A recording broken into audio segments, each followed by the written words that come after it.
I mean, okay. So I wanted to talk about this, and I'm not going to reveal any spoilers or anything. But I did put on my community post that I went to see Deadpool and Wolverine Tuesday.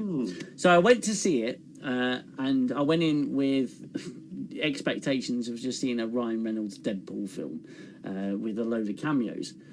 Not unreasonable. Not unreasonable. And I will tell you now, I was not disappointed or let down with that assumption. Okay, so but I have been asked for my opinion on it, and I did think about doing a review, but to be honest with you, I can't be bothered. It would get a lot of views because it's everywhere right now. But here's my thoughts on Deadpool and Wolverine without spoilers. Okay, it's exactly what you would expect it to be. Okay, it is a Ryan Reynolds Deadpool film with Wolverine in it, or a version of Wolverine. The jokes are there. The trailers pretty much summed it up.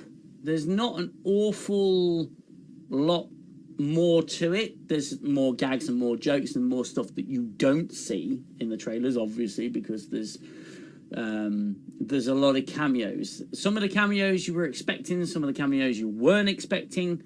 It's not. If I was to, again, much like Section 31, if you were to take away from Deadpool, the movie Deadpool and Wolverine, if you were to take out all the cameos, all the references, it would be left with nothing. So it's sort of fueled by it.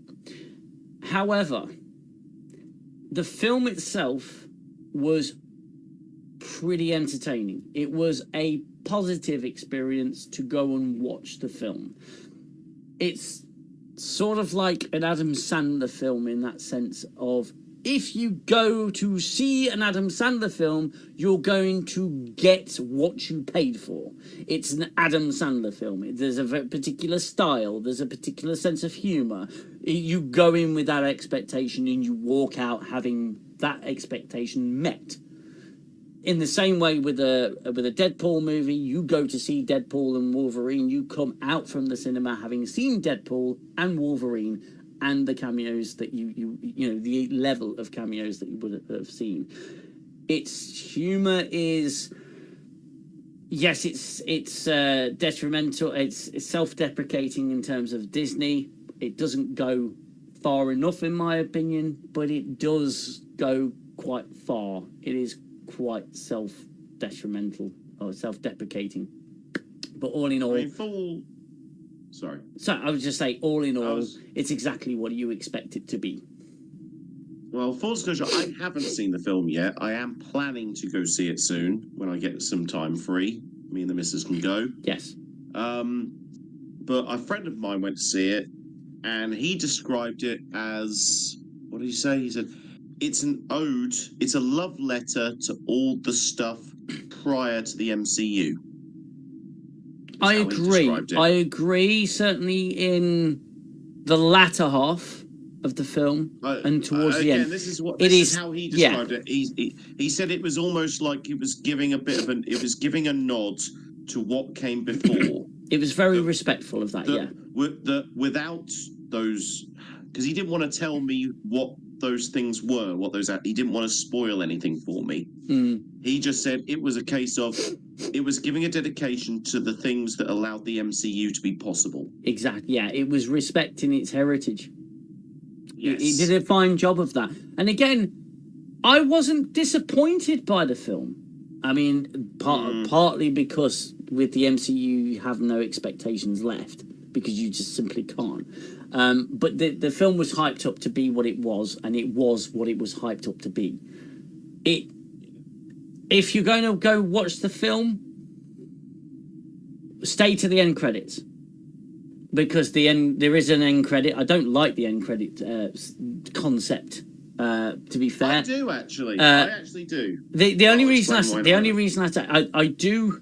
If I like a film enough, I will sit and watch the end credits, because I feel that I owe it to everybody involved to at least watch the end credits. But the end credit scenes with Marvel have been, I think, overused, and that's where I don't tend to like Well, they them don't really being serve overused. a purpose Exactly. like they used to. But the one in Deadpool and Wolverine does. It gives a it gives a great piece of context to a certain part in the film.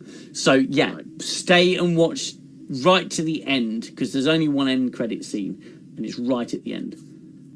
Annoying Critic says, as long as it's better than Marvels, I haven't seen the Marvels, but I can guarantee you that you go to see Deadpool and the Wolverine with the expectation that that's what you're going to see, and you're not going to be disappointed. It's that simple. It's quite a simple film, but but if you're going for a deeply rooted plot with no problems, you're going to be disappointed. Because again, without those cameos, the film will fall apart.